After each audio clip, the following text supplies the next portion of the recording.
What's up, everybody? Cats007, and today I am releasing probably one of the most educational videos I have ever posted on my channel.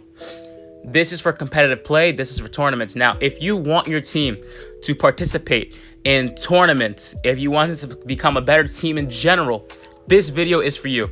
It is going to be 6 to 7 minutes long, short and sweet, and I hope you all get the concept. Disregard the sculptor play in the background. That is just me going crazy. Listen to my voice. Look at the video because I'm going to have some detailed shows, some pictures to describe everything. But this is what you need to be a competitive team. Now, you have 4 aspects. Now, think of it as a job. Every person needs to fill out that requirement to be a part of a competitive team. There are 4 roles. I'm disregarding the hunter aspect at the moment because what is important is your survivor lineup.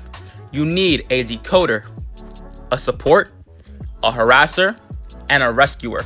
One person must be dedicated to each one of these roles. I hope you all understand me when I say this. You need 1 decoder, 1 harasser, 1 support, and 1 rescue. One person must be dedicated to 1 role. You cannot have 2 mechanic mains on a team. Someone has to learn something else. Like, for example, Numer was a prospector main. We said, listen, he's a prospector and mercenary main. I was like, listen, yo, we don't have a priestess on our team. We need a priestess. And he picked it up like that. Everyone has a job, and you are required to do that job. Everyone understand me when I say this. I'm going to keep it a buck with all of you. I'm not going to sugarcoat it. I'm not going to tell you, listen, you need a thief main on your team. No, this is for competitive play, and I'm going to be serious. Starting off, you need a decoder main. Typically, a mechanic. A mechanic is very crucial to your team. Every team needs a mechanic main. No matter if you do a 10-second kite as mechanic, as long as you keep that bot out, that can change a lot of games. You are that Cypher Rush. You are probably one of the most important players on that team.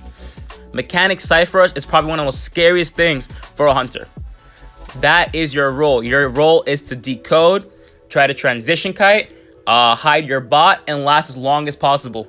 Mechanic is VIP, especially round 1 against Dream Witches. Moving on to your support.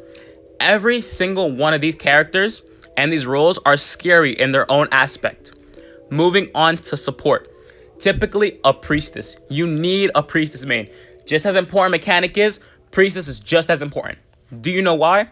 Because you have that support aspect. You can turn a 10-second hit into a 60-second kite with 2 portals. I've seen it happen. It happens all the time. You need a priestess main on your team. I cannot stress that enough. That support can change games. That global portal, go through the global, you heal up, you're across the map.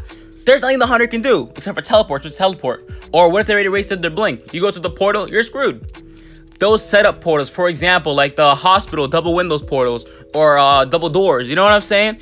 You need those portal setups to extend your kite. That is why we call it support. It extends your kite, helps you last longer. Very, very important. Moving on to my favorite aspect, the harassing. Now, there are a lot of mechanic mains. There are a lot of priestess mains. There are very, very few forwards. Now, forward, you're going to be like, oh, but I play cowboy, I play wildling. I can be amazing with that and harassing my own aspect. No. You need a forward main, hands down. Forward can do a lot more and is a lot more versatile than cowboy. A lot more versatile than wildling, and definitely a lot more versatile than batter. Prioritize your mains, and one person needs to fill that role. You need a forward, you need a mechanic, and you need a priestess. I speak to you as like I'm very direct because this is what you need. I'm not gonna sugarcoat anything. Like I said, this is what you need to be part of a competitive team. You need a forward main. It is very important that you have a forward main. Forward is what changes those losses into draws. What changes those draws into wins. You need that forward main. It is very important. That harassing aspect. You can literally stand still. As a forward, I've done it. You can stand still for 30 seconds and the hunter won't pick up. You just waste 30 seconds of your time as a hunter. You can stun for the next 3 ciphers. You can kite for the next 3 ciphers as forward. You know what I'm saying? Forward is good at kiting. He's good at harassing. That harassing aspect is what carry games. You need that harassing aspect to drag on those games and make you last as long as possible. For example, someone does a really bad kite. All right, I'm a forward. I'm a carry you. That is what you need. You need someone to extend those games and be your lifeline. Forward is your lifeline. He is there when you're down. I'm going to pick you back up. I got you, homie. That's what you need. That is exactly what you need when you need a forward. So going back to the main aspects, you need a forward main on your team. 100% to extend your kite. Also to help you out, especially if you do bad. He is a game changer. 100%. And that is why he's banned in most tournaments. For example, I've been in multiple tournaments. My forward is banned even in round 1 against Dream Witches. You know, I'm not even trying to brag about myself, but forward is a very scary character. Every single one of these characters are scary in their birthright. Mechanic Cypherus, the Priestess support, forward. Moving on to the rescue, the Mercenary. You need a Merc / Gravekeeper main on your team. This person cannot afford to get double hit. That is how you know you have a good rescue. You cannot have that Mercenary get double hit or go down in 2 seconds at the start of the game. You need a good rescue. Get in, get out, do your job. Everyone on this team has a job to do, and you fill it out, and you become good at it. That, my friends, is how you become a competitive team and what you need. If you have any questions, I am willing to answer in the comments below. I'm Cats007, and I catch y'all later. Peace.